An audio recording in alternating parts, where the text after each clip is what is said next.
사랑하는 여러분, 우리는 2024년이 지나고 2025년 새해를 맞이합니다. 우리가 내일이라는 단어에 우리는 가슴을 설레게 하지 않습니까? 내일이 있기 때문에 많은 사람들이 내일을 바라보면서 오늘의 고통과 슬픔을 이겨나갑니다. 그런데 윤동주 시인의 내일이 없다라는 시를 들어보신 적이 있습니까? 내일 하기에 물었더니 밤을 자고 둥틀 때 내일이라고. 새날을 찾던 나는 잠을 자고 돌아보니 그때는 내일이 아니라 오늘이더라. 무리여 동무여 내일은 없나니. 윤동주 시인은 그토록 많은 사람들이 고대하는 내일은 없다라고 단언합니다. 다음은 홍영철 시인이 그 많던 내일은 어디로 갔을까라는 시입니다. 그때도 그랬다. 그때도 내일을 기다렸다. 내일이 오면 오늘보다 조금은 다른 무엇이 다가오지 않을까. 그렇게 그때도 기다렸다. 그러나 내일은 언제나 만나지 않았다. 내일은 언제나 오늘이 되었고 오늘은 언제나 인내처럼 쓰고 상처처럼 아렸다. 내일은 언제나 내일 그 자리에 있었고 언제나 오늘은 스스로 걸어가고 있었다. 지금도 그렇다. 내일은 끊임없이 내일이고 오늘은 텅 빈 꿈처럼 끔찍이도 허전하다. 다 어디 갔을까? 그 많던 내일은. 홍영철 시인도 윤동주 시인처럼 내일이 없다는 쪽에 서 있습니다. 다시 말씀드리면 모든 사람들이 움켜쥐기를 고대하는 오늘과 다른 새해날, 새해는 없다라는 것입니다. 대체 어느 쪽이 말이 맞습니까? 새해, 새날, 실제로 축제처럼 실제하는 것입니까? 아니면 사람들이 잊지도 않은 허상을 마치 신기루처럼 헛되이 그냥 쫓고 있는 것입니까? 소망과 기대에 찬 새날과 새해는 신기루와 같은 허상일 수도 있고 분명하고도 구체적으로 실제하는 실체일 수도 있습니다. 물질이 많아지고 지위가 높아진다고 해서 새로운 내일, 새해를 누릴 수 있는 것도 아닙니다. 오히려 물질이 많아지고 지위가 높아져서 새로운 내일과 새해를 영영 누리지 못하는 사람들이 더 많습니다. 참된 새 것은 물질적이거나 외적인 것이 아니라 철저하게 영적이고 내적인 것이기 때문입니다. 제 개인의 얘기를 말씀드리는 것을 양해해 주시기 바랍니다. 이제 새벽에는 좀 힘들어서 기도만 하고 저녁에 그래도 잠깐 내서 성경을 읽습니다. 차례로 읽는데 2024년 12월 29일이었는데 그날 성경을 차례대로 출애굽기 읽는 차례가 12장의 말씀이었습니다. 출애굽기 12장 1절 2절의 말씀에 이렇게 시작되었어요. 여호와께서 애굽 땅에서 모세와 아론에게 일러 말씀하시되 이 달을 너희에게 달의 시작 곧 해의 첫 달이 되게 하라. 하나님께서 이스라엘 백성들을 애굽에서 해방시키고 바로 그 달을 해의 첫 달이 되게 하라고 명령하셨습니다. 출애굽의 시점을 새해 시작이 되게 하라고 말씀하신 거예요. 애굽의 바로 왕의 노예로 살던 이스라엘 백성들이 하나님의 자녀가 되어서 하나님 안에서 존재가 새로워졌으니 그들의 매일 매해가 어떻게 새해 새날로 엮어지지 않을 수가 있겠습니까? 그래서 하나님께서는 그들을 해방시키면서 지금부터 너희들은 새해로 삼으라고 명령하신 것입니다. 하나님의 그 말씀을 제 자신에 대한 언약의 말씀이 다가왔습니다.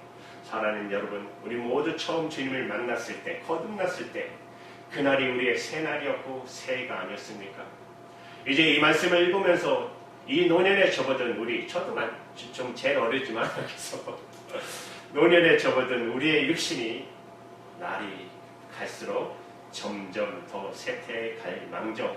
한마디로 말해서 세상적으로 볼 때 우리에게는 더 이상 새로워질 것이 아무것도 없을 망정 하나님께서 제 인생의 매일 새날 새 인생으로 친히 엮어주시겠다는 언약의 말씀인 것입니다.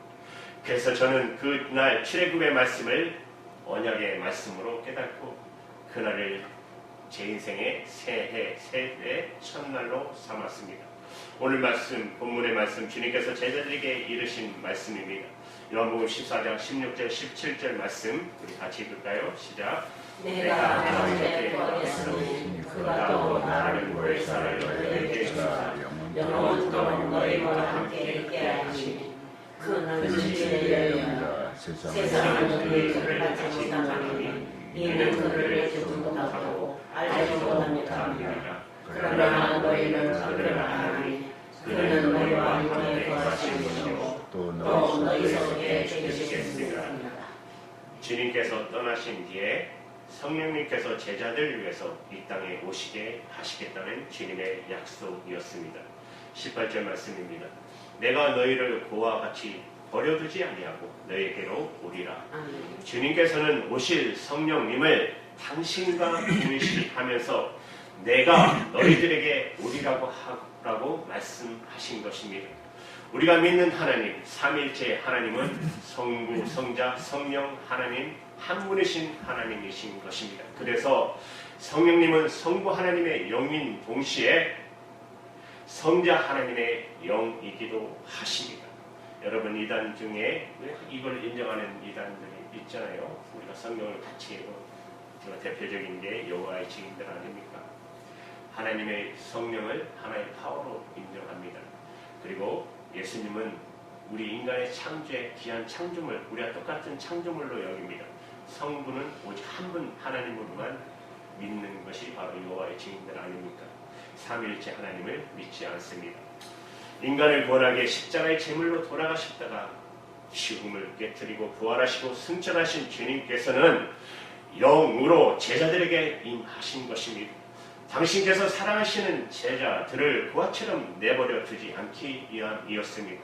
여러분 19절 20절 말씀입니다. 같이 있습니다.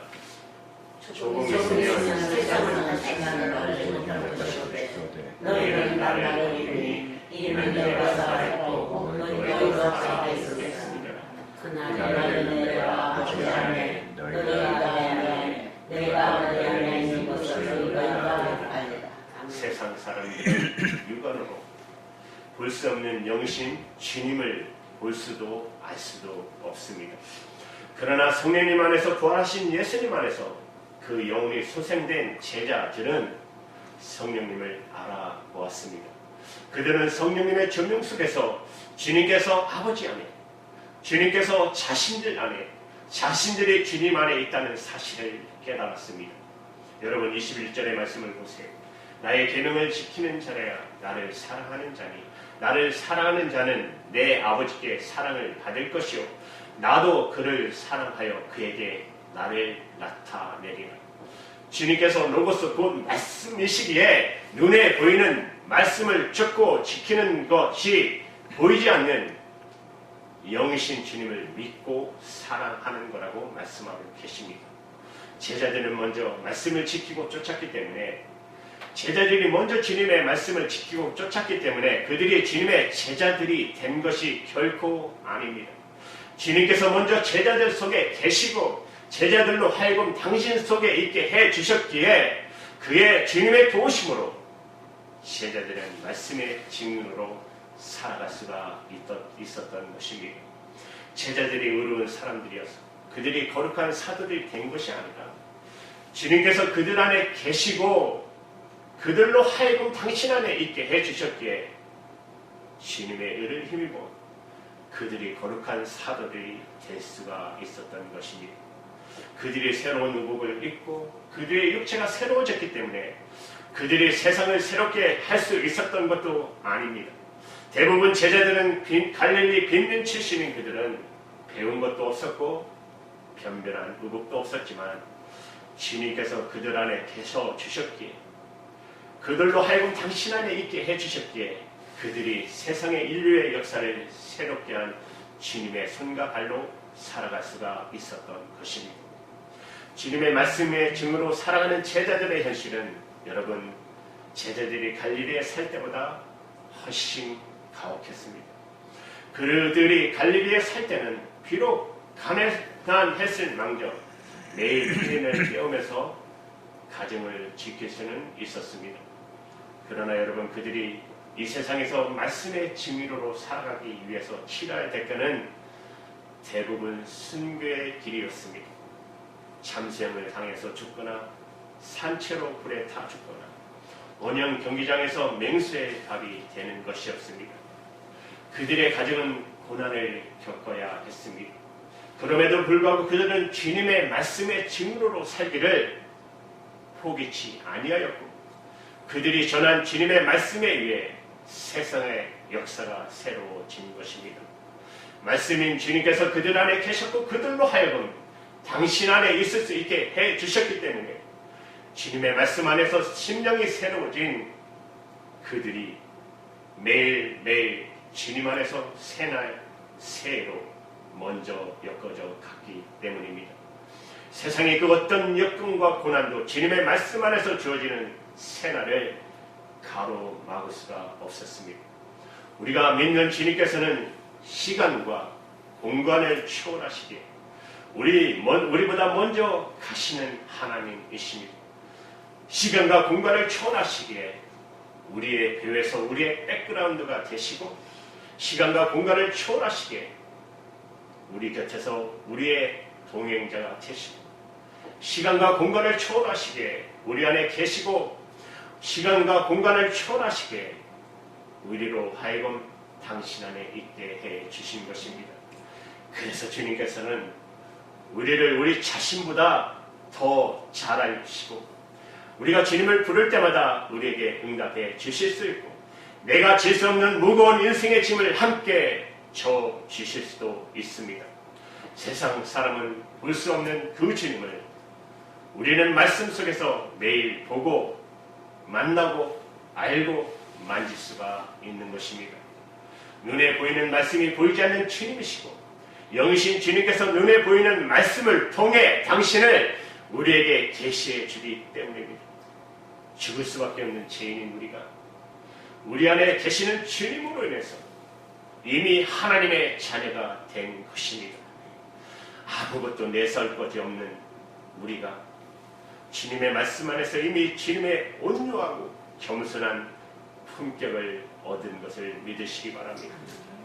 걸레처럼 더럽기만 우리가 주님께서 새롭고 의로운 피조물이 우리를 만들어 주신 것입니다. 그러므로 우리를 암울하게 만드는 사건, 점철된다 할지라도 결코 여러분 절망하지 마시기 바랍니다. 천지를 창조하시고 모든 만물을 새롭게 하시는 주님께서 저와 여러분 안에 계시고 우리가 이미 주님 안에 있기 때문입니다. 사랑하는 여러분, 시간과 공간을 초월해서 우리와 함께 하시는 임마엘 주님과 늘 하루하루 더 힘차게 동행하시며 이 새해를 출발하시는 여러분과 제가 되시기를 주님의 이름으로 축원드립니다. 기도하시겠습니다.